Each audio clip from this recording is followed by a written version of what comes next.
Bueno, pues buenas tardes, tengan todos ustedes. Muchísimas gracias por acompañarnos a nuestra tercera edición del Healthcare and the Latinx Community Speaker Series. Mi nombre es Jessica Morones y junto a la doctora Turi, que también nos acompaña el día de hoy aquí, estamos a cargo de el programa de español para profesiones de la salud.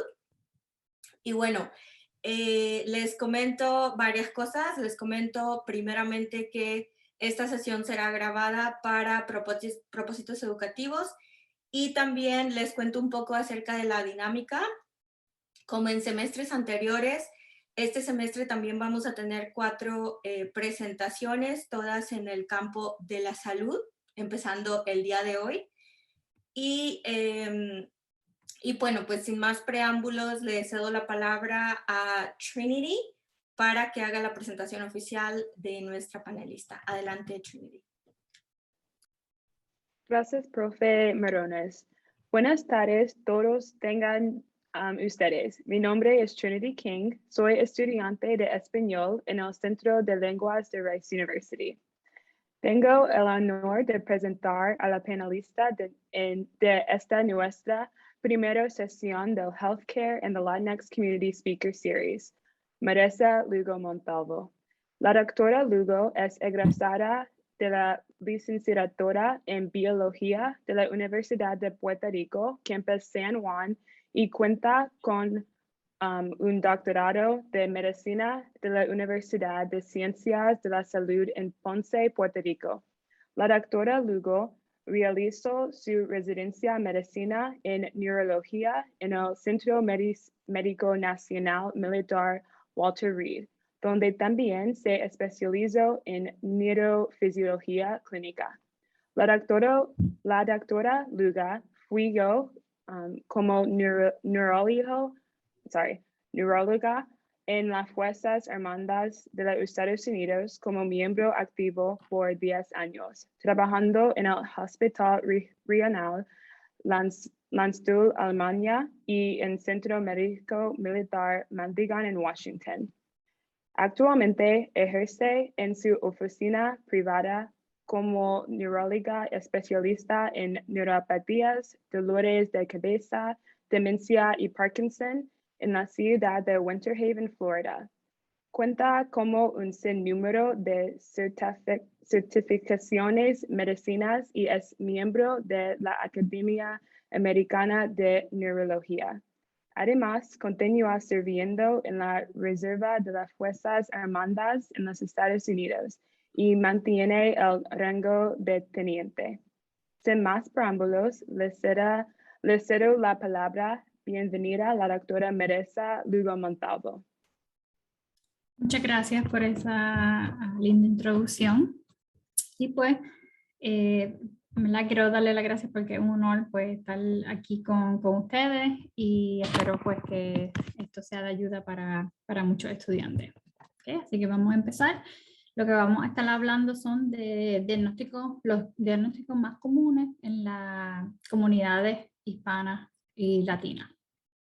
Quiero dejarle pues como pertenezco todavía a las Fuerzas Armadas de Estados Unidos, tengo que dejarles saber que toda esta información y las opiniones que estoy a punto de expresar son mías y no representan las opiniones del gobierno, del ejército o del Departamento de Defensa de los Estados Unidos. No tengo ningún conflicto de interés y todo lo hago para el beneficio de los estudiantes y su educación.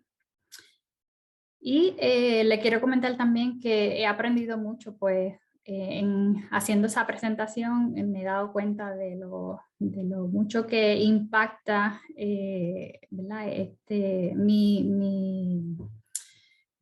Mi especialidad a la comunidad latina.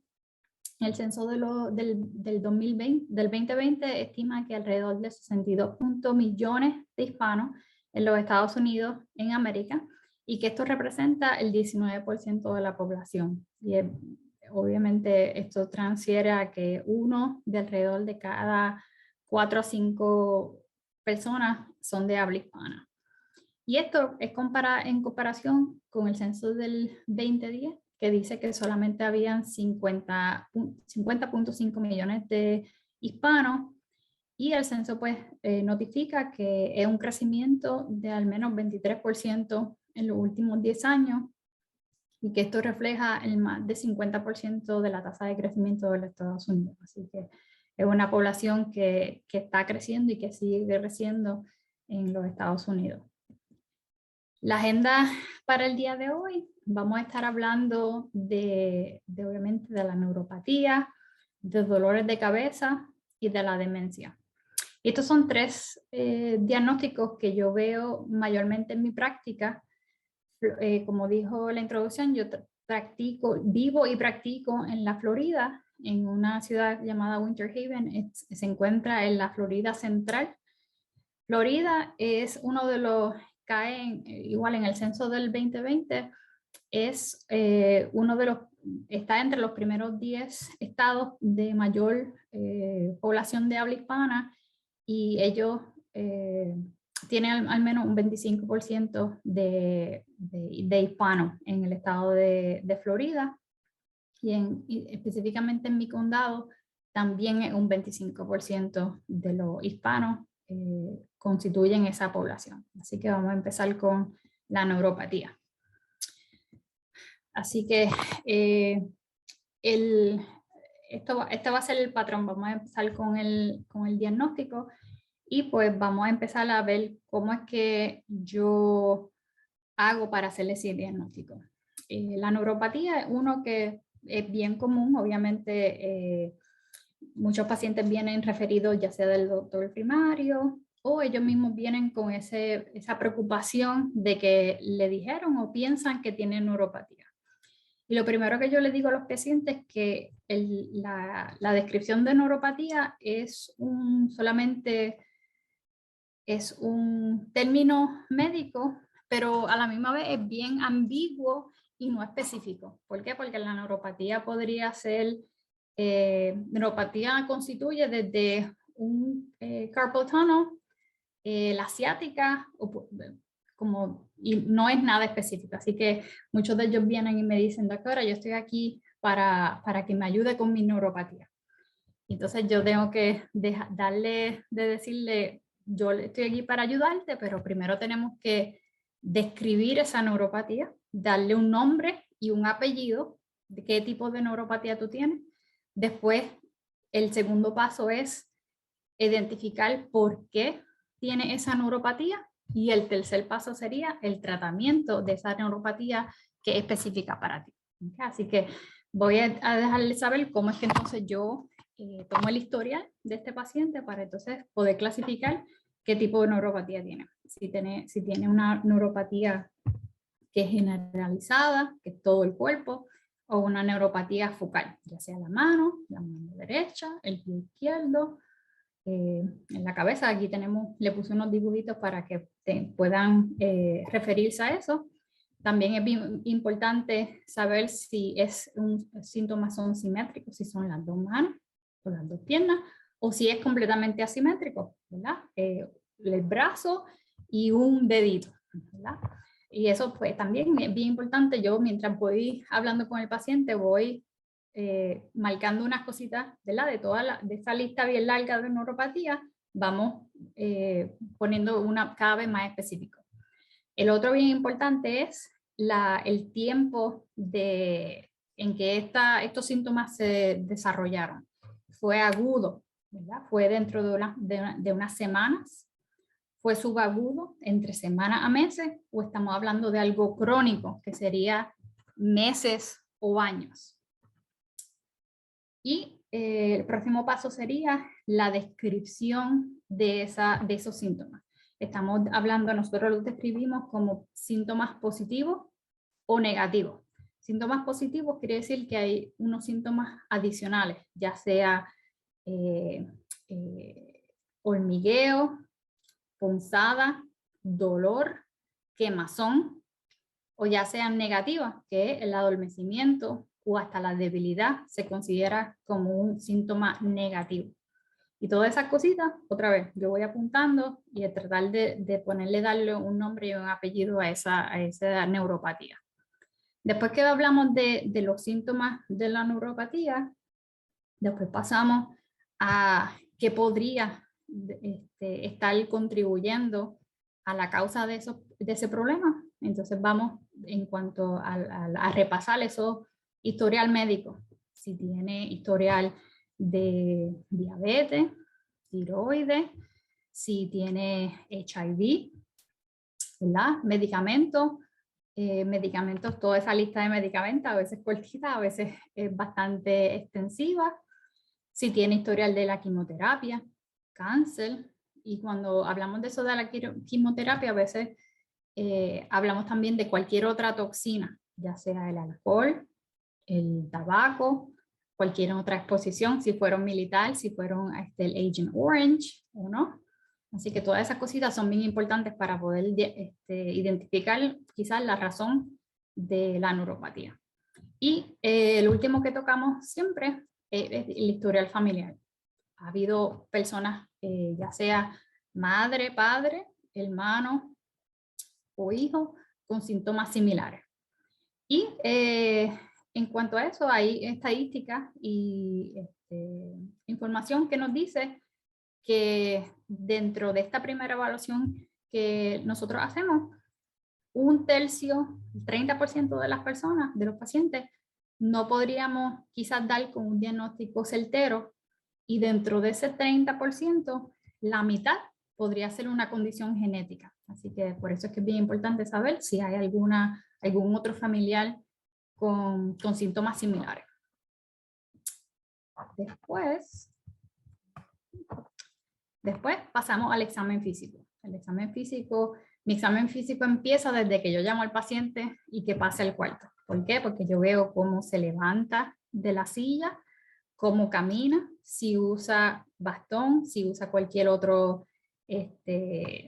instrumento, si se está aguantando del esposo o la esposa. Todo eso es bien importante para saber también la fuerza, pero también el balance. Específicamente después hacemos todo lo que sea los nervios craneales, el movimiento de los ojos, el movimiento de la cara, la sensación de la cara, la audición, todas esas cositas. Después obviamente pasamos al examen motor a ver si hay algún patrón de debilidad, si es proximal, si es distal. Obviamente si su queja primaria es de adormecimiento o de hormigueo, el examen sensorial es crítico, y ahí yo examino lo que sea el toque fino, la temperatura, ¿verdad? Ya sea otra vez proximal o distal, y también la sensación de posición, ¿verdad? Y esto del rumbar, no sé si están familiarizados con eso, pero eso es un examen que es esencialmente examina el balance. Ponen los pies juntitos, lo más juntos que puedan, y cierran los ojos para ver cómo está ese balance. Después, los reflejos en las extremidades superiores e inferiores para ver si están simétricos, a ver si está lo mismo de derecha a la izquierda, y después la coordinación. Todo eso pues también me da una idea del patrón de esa neuropatía. Y quiero darle aquí un ejemplito de un paciente bien común, y lo voy a leer. Esto es un señor de 68 años de edad que presenta para una evaluación de adormecimiento en los pies. Dice que ha sido continuo y progresivo por los últimos años. Describe que también tiene hormigueo y dolor en la planta de los pies, y a veces a eso hasta le molesta al dormir. No se ha caído. El historial médico presenta que tiene diagnóstico de diabetes por al menos 5 años, también tiene hipertensión y tiroides. El historial familiar al principio dice que es negativo, pero después cuando hablamos más específico, si tu mamá, si tu papá, si tu hermano, viene a relucir que él es adoptado. Así que yo diría que en vez de un historial familiar negativo, él tiene un historial familiar desconocido, ¿verdad? Porque esa información no la tenemos. Y después pasamos al examen físico, y el examen de los nervios craneales, todo salió normal, la fuerza está normal, pero en el examen sensorial la temperatura en las rodillas está normal, pero cuando se lo pongo en los pies no la siente muy bien. Cuando cierra los ojos, pone los pies juntitos, siente que se le va el mundo y se siente un poquito mareado. Y cuando lo veo caminando, camina con los pies separaditos para darse esa, para poder estar más cómodo, ¿verdad? Y cuando le digo que camine en una línea recta como la cuerda floja, no lo puede hacer. Así que el diagnóstico para él fue la neuropatía diabética. Y vamos a hablar un poquito de eso. Definitivamente hay una predisposición alta en hispanos y Native Americans. Se estima que un 2.5 millones de hispanos de mayores de 20 años son diagnosticados con diabetes y las estadísticas sugieren que la incidencia de las personas con diabetes, el 65% es mayor en hispanos que en no hispanos. Y obviamente pues la edad tiene un factor de predisposición y como hablamos, el historial positivo. Específicamente, si tú tienes ese familiar de primer grado, ya sea mamá, hermano o hijo, tiene hasta un 20% de probabilidad de que usted tenga también ese mayor riesgo de neuropatía diabética. Okay. Vamos a pasar ahora a dolores de cabeza.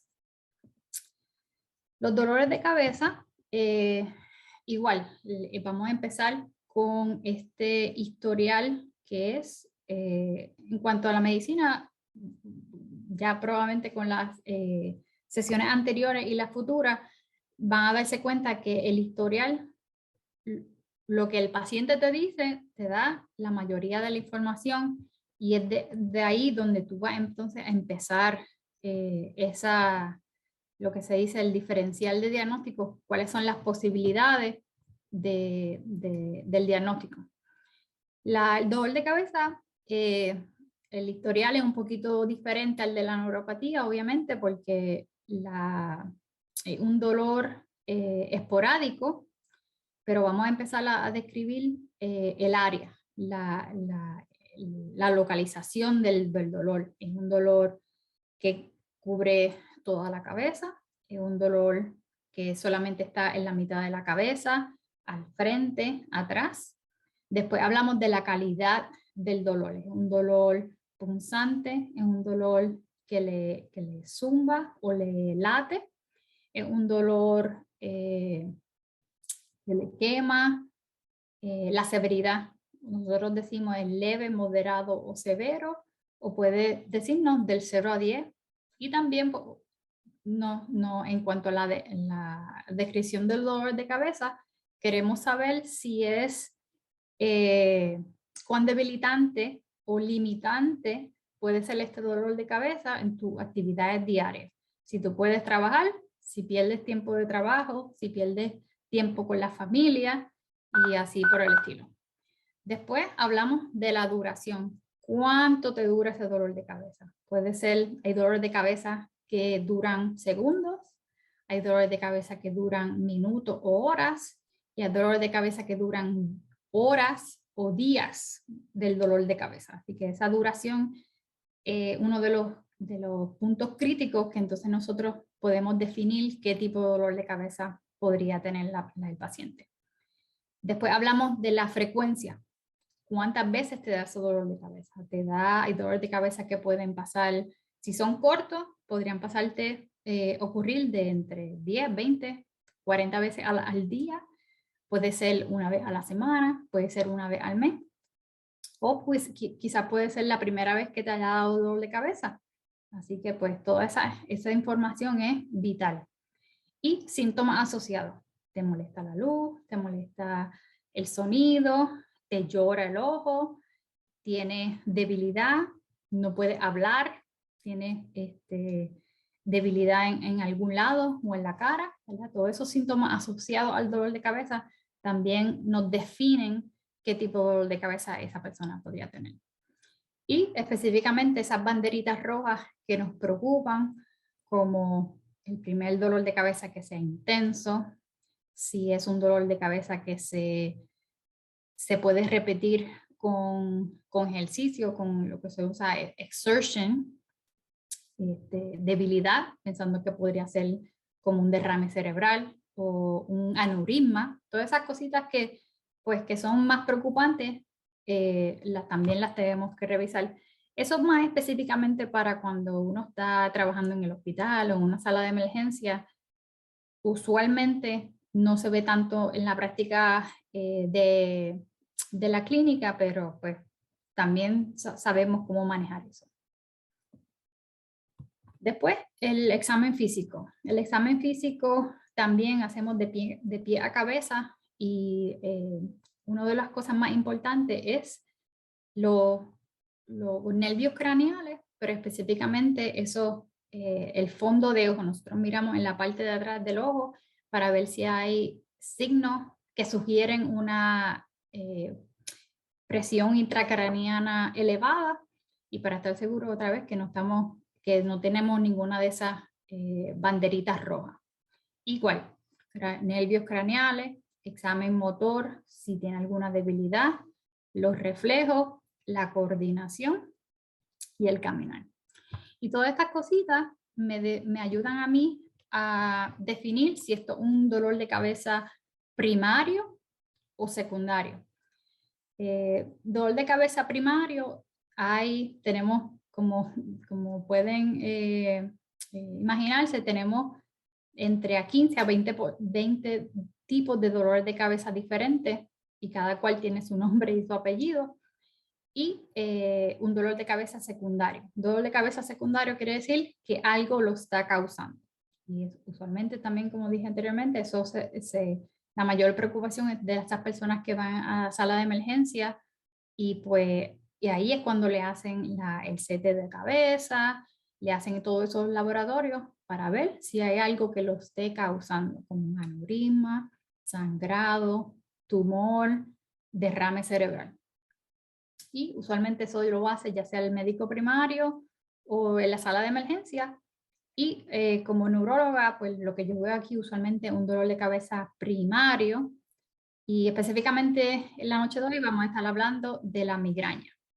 Y aquí en el lado tenemos una gráfica que también nos ilustra cómo los dolores de cabeza tienen una variabilidad en edad, pero también en el género, ya sea si eres hombre o mujer, y vamos a hablar de eso más en detalle. Como dije que vamos a hablar específicamente de las migrañas, nosotros, pues para hacer las cosas un poquito más fáciles, tenemos unos criterios, ¿verdad? El ICHD, el International Classification of Headache Disorders, y ellos nos dan las definiciones de qué se considera cada tipo de dolor de cabeza primario. Vamos a ir primero a lo que se llama una migraña sin aura. Eso es la migraña común. La migraña se define como un dolor de cabeza que dura horas, de 4 horas hasta 3 días. Tienes que tener al menos 2 de estas cualidades, ya sea dolor unilateral, pulsante, debe ser moderado a severo y que se empeore con actividad física. También tienes que tener al menos uno de estos: náusea, vómito, sensitividad a la luz o sensitividad a los sonidos. Y no debe haber ninguna otra explicación, como les dije, tumores, sangrado, ni nada por el estilo que pueda definir o dar causa de este dolor de cabeza. Cuando hablamos de dolor de cabeza de migraña con aura, en términos bien fáciles, aura es algo que viene antes del dolor de cabeza, antes de la migraña. Más común es el aura visual. Usualmente puedes tener lucecitas brillantes, a veces no puedes ver lo que se llaman los dark spots, pero varía. Pero también puede ser hormigueo, puedes tener problemas del habla, puede ser debilidad, eso se llama migraña hemipléjica, puedes tener migraña con vértigo o de esa aura, probablemente han escuchado de lo que se llama la migraña retinal o ocular, que solamente son esas personas que ven esas lucecitas, pero no le da el dolor de cabeza después. Y estos síntomas tienen que durar al menos 5 minutos hasta 1 hora y después seguido por el dolor de cabeza. ¿Okay? Así que eso es solamente un ejemplo para darle cómo se nos hace la vida un poquito más fácil para saber con qué dolor de cabeza estamos lidiando. Y la segunda razón más importante es porque cada dolor de cabeza, el tratamiento varía. Hay medicamentos específicos para migraña, hay medicamentos específicos para todos estos otros tipos de dolor de cabeza que son prescritos, que necesitan una prescripción específica. Hablando más de los dolores de cabeza, aprendí y creo que es algo que veo en mi práctica. En el 2015 hubo un estudio que se hicieron y salió publicado en la revista Headache. Ellos revisaron 9 estudios y vieron que la prevalencia pues variaba, pero yo diría que no había una variación muy drástica entre los diferentes tipos que ellos estudiaron, pero sí en cuanto a esa segunda evaluación o subset de colección de data, vieron que la proporción de mujeres a hombres era mucho mayor en hispanos comparado con otra minoría. Esto quiere decir que por cada 2,5 mujeres va a tener un hombre con migraña. Y eso lo veo en la práctica, que veo muchísimas más mujeres que vienen o son diagnosticadas con migraña que en comparación con los hombres. Y también las migrañas crónicas es mucho más prevalente en mujeres hispanas, 2.26% comparado en mujeres blancas. Y la definición de migraña crónica quiere decir que esa persona tiene más de 15 dolores de cabeza al mes por más de 3 meses. Si tuviese menos de 15 dolores de cabeza al mes, le damos un diagnóstico de migraña episódica. ¿Okay? Y por último vamos entonces a hablar de la demencia. La demencia es un diagnóstico clínico que se define como la pérdida de la memoria, ya sea a corto o a largo plazo. Va a tener problemas del lenguaje, puedes tener problemas de resolución de problemas o otras habilidades del pensamiento que son suficientemente graves como para interferir con la vida diaria. ¿Y qué se define de la vida diaria? Tenemos 2 definiciones. Tenemos actividades del diario vivir, que son, como quien dice, las más fáciles, que eso son el poder comer solo, bañarte, limpiarte, subir y bajar las escaleras y cepillarte los dientes y cosas así.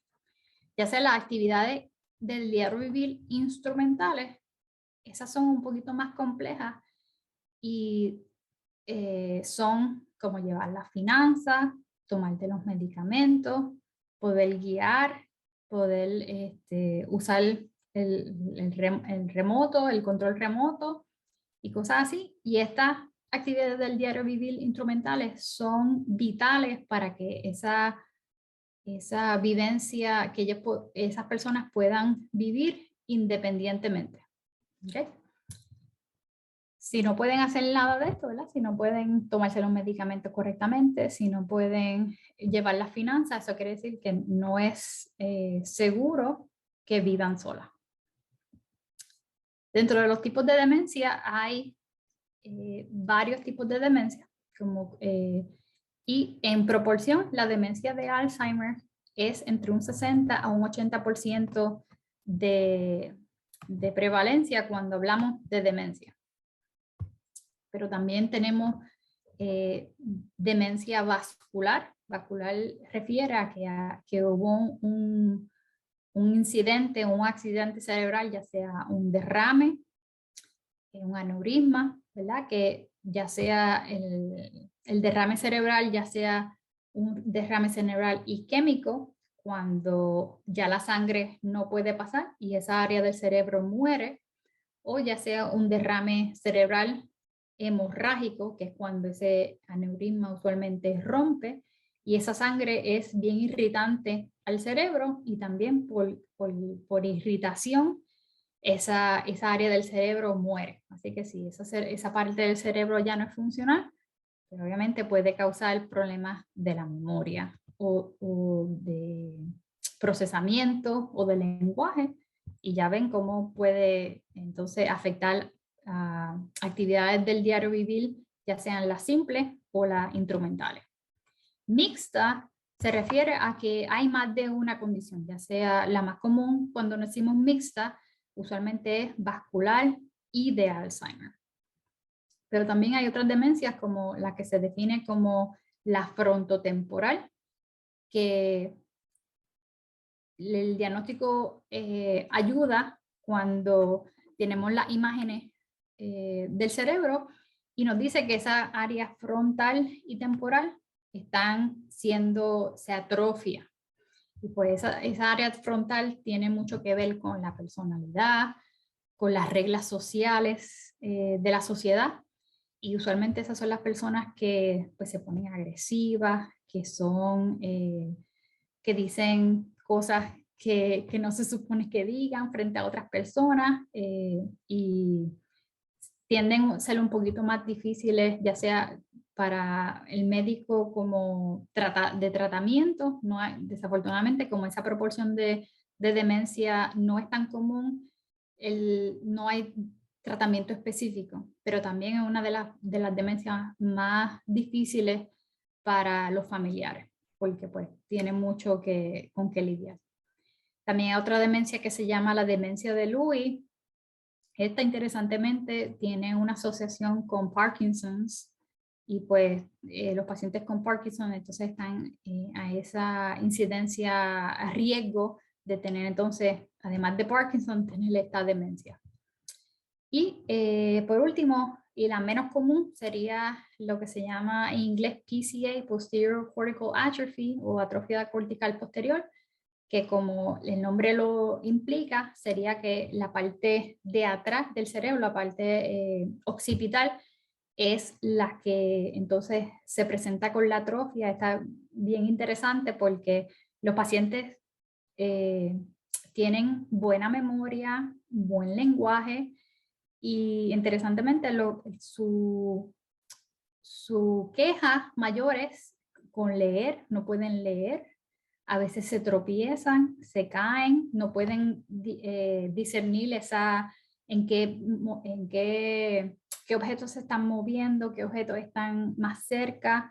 Tienden a tener muchos accidentes y también podrían tener alucinaciones, que entonces se complica un poquito la cosa cuando las personas creen que están como psiquiátricas y como pueden imaginar, se presentan primero al psiquiatra en vez del neurólogo. Y a veces pues eso hace que el diagnóstico sea un poco más difícil y se atrase el diagnóstico por eso.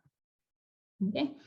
Volviendo a la demencia de Alzheimer, ven allí que esta, como es la más común que se ve, es la más información que tenemos y también el tratamiento, si estamos hablando de demencia, y por eso quería también comentarle que cuando las personas dicen demencia, ese término demencia también a veces es intercambiable con Alzheimer, ¿verdad? Pero no toda demencia es Alzheimer, todo Alzheimer es demencia. Y hay definiciones de que se considera una etapa leve. La etapa leve quiere decir que pues, son olvidadizos, se le extravían las cosas, no pueden encontrar las cosas, pero todavía tienen toda esa, quizás tengan necesiten ayuda con sus medicamentos, pero pueden pagar los biles, pueden pagar su carrito, pueden guiar, ¿verdad? Ya es leve, no están normales porque necesitan ayuda con las medicinas, pero pueden hacer todas sus cositas normales. Moderada, ya ahí necesitan mucha más ayuda, necesitan que con la computadora, que le paguen las finanzas, ya no pueden guiar y pues ya ahí se nota que se le olvidan las fechas, los nombres y ya severa es cuando ya las personas no pueden vivir, definitivamente no pueden vivir solas y necesitan ya sea que alguien se mueven de la casa a una área de assisted living o que alguien entonces se mude con ellos. Okay. Y quería comentarle que en promedio, las personas de Alzheimer viven al menos 4 a 8 años, pero varía, obviamente, dependiendo de otros factores como historial familiar, otras condiciones, o si tienen Alzheimer con strokes o derrame cerebral. Todo eso, pues, hay que ver la persona como un todo, no solamente como Alzheimer. Y en hispanos se tienen un mayor riesgo de la enfermedad de Alzheimer por estos 3 puntos que decimos aquí. La edad, definitivamente el mayor riesgo se encuentra en la edad, porque ya todo el mundo, después que cumplen los 65 años, la prevalencia de Alzheimer duplica cada 5 años. Ya dicen que para cuando la persona tenga alrededor de 85 años, tiene hasta un 47% de probabilidad que tenga Alzheimer. Así que ya ve cómo cada 5 años se duplica ese riesgo. También la educación, al parecer, protege contra el Alzheimer. Y desafortunadamente los hispanos tienen el nivel más bajo de educación en los Estados Unidos. Y lo otro que pues hemos traído a colación es que la enfermedad vascular, ya sea el derrame cerebral, la diabetes, está sumamente junto y tiene lo vemos como un todo en la demencia de Alzheimer. Para darle unos numeritos, la incidencia de diabetes, como dijimos anteriormente, es 65% mayor que en los no hispanos y el 43% de los pacientes con demencia tienen diabetes, derrame cerebral o ambos. Y en resumen, pudimos repasar 3 diagnósticos de los fueron más comunes en la comunidad hispana y que obviamente existen diferencias raciales y étnicas que impactan nuestra comunidad. Así que muchas gracias y pues no sé si tienen alguna pregunta o duda. Gracias, doctora Lugo, por su presentación. Y ahora aceptamos preguntas del público presente por el chat o de manera oral, levantando su mano con una opción Raise Hand. So, primero, Lauren pregunta, ¿en su práctica son más comunes las neuropatías genéticas o las neuropatías causadas por un trauma? Pues en mi clínica aquí en Florida, la neuropatía más común son 2 y desafortunadamente no son ninguna de esas 2, son la de diabetes, como presenté, y la otra sería por deficiencia de vitamina. Deficiencia de vitamina B12 es bastante común aquí, no sé por qué. En cuanto a lo militar, cuando estaba en la militar veíamos muchas neuropatías de trauma, ya sea disco herniado, obviamente si los soldados fue un blast, pues toda esa trauma tiene mucho impacto en la neuropatía. Así que pues afortunadamente para mí la he visto en diferentes escenarios, pero ahora mismo en la práctica privada sería más la de diabetes, si queremos decir cuál es la más común.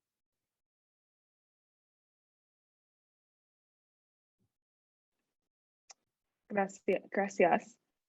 Y Lilian pregunta, ¿en qué parte del cuerpo es la neuropatía más común? Sería en los pies. En los pies usualmente yo le explico a mis pacientes que como tus pies son más, las piernas son más largas que las manos, entonces si tú tienes alguna condición como diabetes, pues entonces esas áreas van a estar más susceptibles a ese daño por el exceso del azúcar, van a estar más irritantes, el cuerpo va a ser más difícil recuperar o limpiar todas esas toxinas. Y entonces usualmente vienen con diciéndome me molestan los deditos o la planta de los pies. Y es bien importante que me dicen los dos pies se sienten igual. Tenemos una pregunta oral. Voy a permitir que Annabeth haga su pregunta. Sí, tengo una pregunta sobre la neuropatía. ¿Cuál es el tipo más común de neuropatía y puede avanzar con tiempo o no? Sí, muy buena pregunta. Las neuropatías, sí, neuropatía diabética sí puede, probablemente sí va a progresar, porque como está relacionada a la diabetes y la diabetes no tiene cura, ese exceso de azúcar sigue irritando a esos nervios y las personas pues siguen progresando. Sí, se pueden seguir progresando a tener completamente adormecimiento de las piernas o de los pies y eso sube. A veces tengo pacientes que suben hasta las rodillas, no sienten nada debajo de las rodillas. Puede subir y también afectar las manos y también podría afectar entonces la fuerza cuando es más grave. Solo los pacientes tienen problemas al caminar, al subir los pies, entonces tienen problemas de balance y sí. Las neuropatías también genéticas sí tienden también a progresar, pero esas desafortunadamente no hay nada que uno pueda hacer. Los pacientes vienen y por lo menos lo mejor que puedo hacer es decirles sí, el nombre y el apellido de la neuropatía, y entonces ellos por lo menos tienen ese nombre y eso a veces ayuda mucho, el saber con qué están lidiando, qué esperar. A veces pues los pacientes reconocen que no hay o tratamiento, pero con tan solo saber qué es lo que está pasando, eso le ayuda pues a cómo prepararse para ese futuro de esas debilidades o cómo ver si necesitan más asistencia en la casa o cosas así.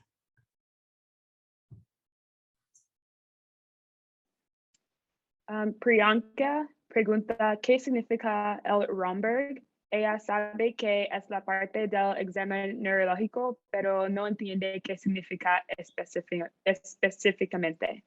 Ok, so Romberg es solamente un nombre pues, de la persona que lo descubrió o le dio un nombre y sí, no tiene ningún significado, es solamente pues, un término que nosotros usamos para describir esa posición que el paciente ponemos para entonces saber cómo está el balance. No tiene definición. Tenemos otra pregunta oral. Ahora tenemos a Irene Noonan que va a hacer una pregunta.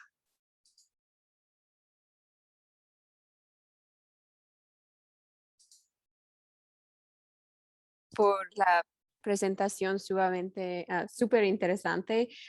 Tengo una pregunta general sobre su trabajo como doctora y es que ¿cuál es la parte más difícil de su trabajo como ser doctora con los pacientes, con la vida diaria y todo eso? Pues fíjate, es algo bien sacrificante.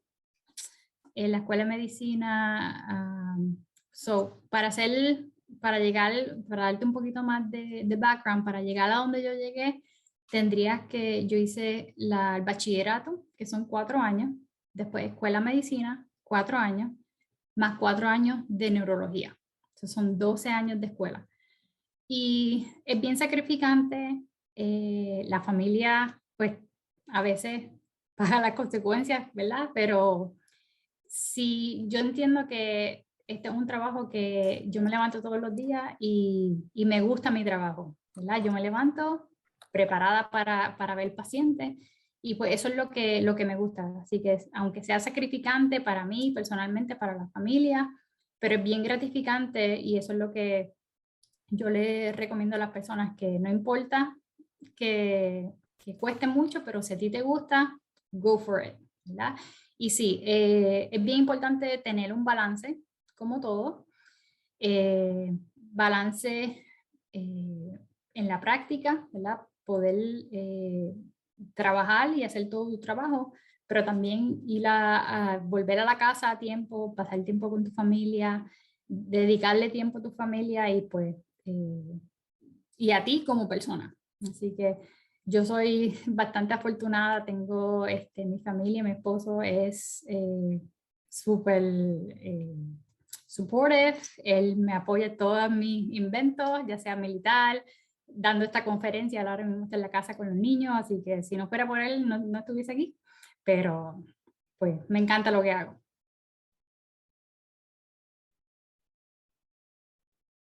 Lauren nos pregunta si pueden las trasplantes del páncreas o de células beta ayudar a prevenir el desarrollo de neuropatías diabéticas. ¿Sabes? Es una pregunta bien interesante. Lo poquito que sé de trasplante me dice que usualmente ya la neuropatía probablemente ya está causada y como los nervios son unos áreas del cuerpo que es bien sensitiva y bien especializada, cuando ya el daño está, cuando ya tienen la neuropatía, desafortunadamente no hay cómo revertirla. Así que aunque estos pacientes podrían llegar a llegar al trasplante de páncreas, ya what is done is done. Así que podría prevenir que progrese la condición, pero no va a revertir los daños que causó la diabetes. Y Priyanka y Ashan preguntan por qué hay más mujeres que tienen dolor de cabeza que hombres y si se tratan de un problema biológico o de estilo de vida. Los estudios sugieren que tiene que ver también con los cambios hormonales, ya sea en cuanto al estrógeno y la progesterona. Y esto se sugiere porque también estos cambios se ven mucho en las personas que quedan embarazadas y también en pacientes que llegan a la menopausia. Así que si fuera una contestación más directa sería que sería más bien por la hormona, esa incidencia mayor. Y también Priyanka nos pregunta cuáles son algunos de los casos médicos más interesantes que ha visto en pacientes. Oh, esa muy buena. Una de mis, bueno, le voy a hacer la historia de por qué cogí neurología. Fue un paciente, yo era estudiante de medicina, y fue un paciente que estuvo en el hospital estaba en el hospital hace como una semana y no podía tragar, ¿verdad? Y todo el mundo pues preocupado porque no podía tragar. Fue a su médico primario, vio al gastroenterólogo, le hicieron el scope por arriba, por abajo y todo, y nadie podía saber por qué era que no podía tragar, hasta que alguien dijo, vamos a llamar a neurología. Pues nosotros fuimos, le hicimos un examen físico, un examen de los nervios, y lo diagnosticamos con una condición que se llama miastenia gravis. Miastenia gravis es una condición que es una mala comunicación entre el nervio y el músculo. El nervio está bien, el músculo está bien, pero es la comunicación. Así que, porque esas enzimas, el cuerpo las destruye, es como una condición autoinmune, pero específicamente de esa enzima, que es la que se comunica entre el nervio y el músculo. Y hicimos el diagnóstico, le dimos el medicamento específico para esa condición y fuimos a su cuarto al otro día y el señor estaba comiéndose. Él cuando nos vio empezó a llorar y nosotros, ¿pero qué pasa? Él estaba comiéndose una hamburguesa con papas fritas y eso era, él dijo, esto es lo mejor que me ha pasado, ustedes no saben hace cuánto yo no podía comer. Así que eso me dio esa inspiración de cómo yo podría ayudar a pacientes solamente con un diagnóstico. Como dije anteriormente, a veces no le podemos dar una cura a los pacientes como neuróloga. Yo no puedo curar un stroke, no podemos curar la neuropatía, pero con que los pacientes sepan lo que está pasando y poder definir lo que está pasando, poder planificar para un futuro, a veces eso es extremadamente importante.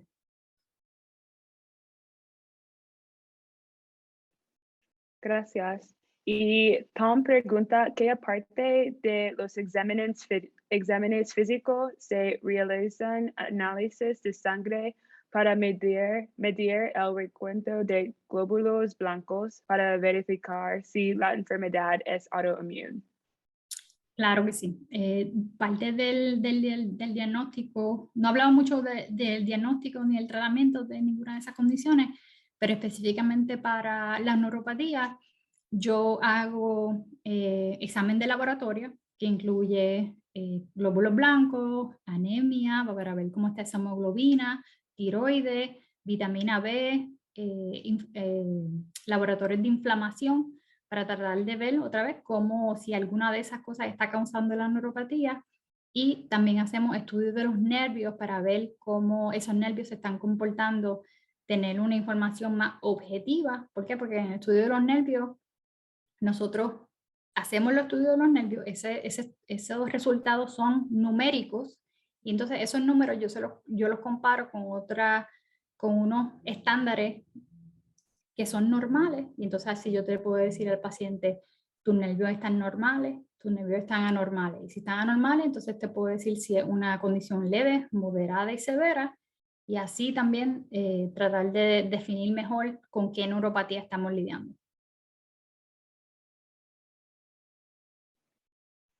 Y Sai pregunta si existen determinantes sociales y factores de salud pública que explican por qué la proporción entre mujeres y hombres con migrañas crónicas es mayor en los hispanos que de otras minorías.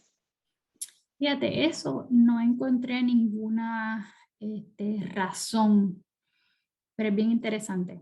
Estoy de acuerdo.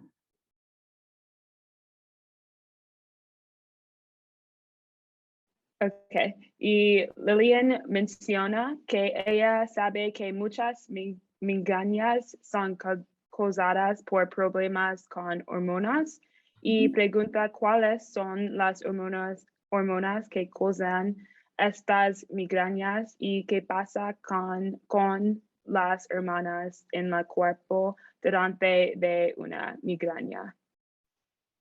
Eso es bien complicadito, pero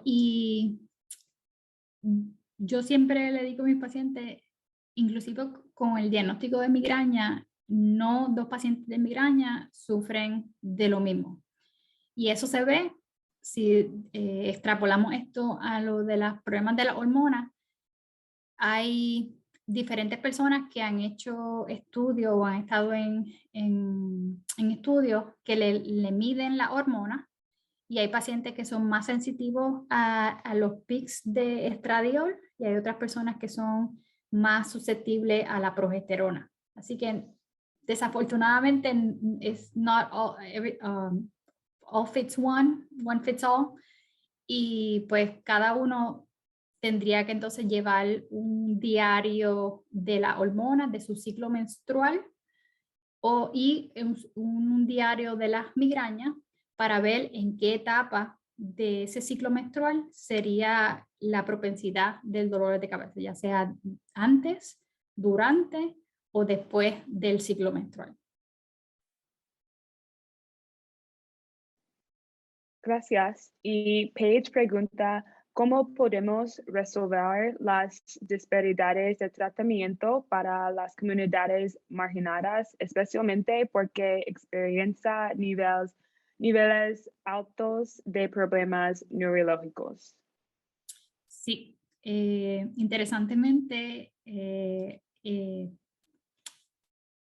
todos los años en la Academia de Neurología hacemos una conferencia y este año, aunque fue virtual, hablamos mucho de las disparidades de diagnóstico, pero también de tratamiento.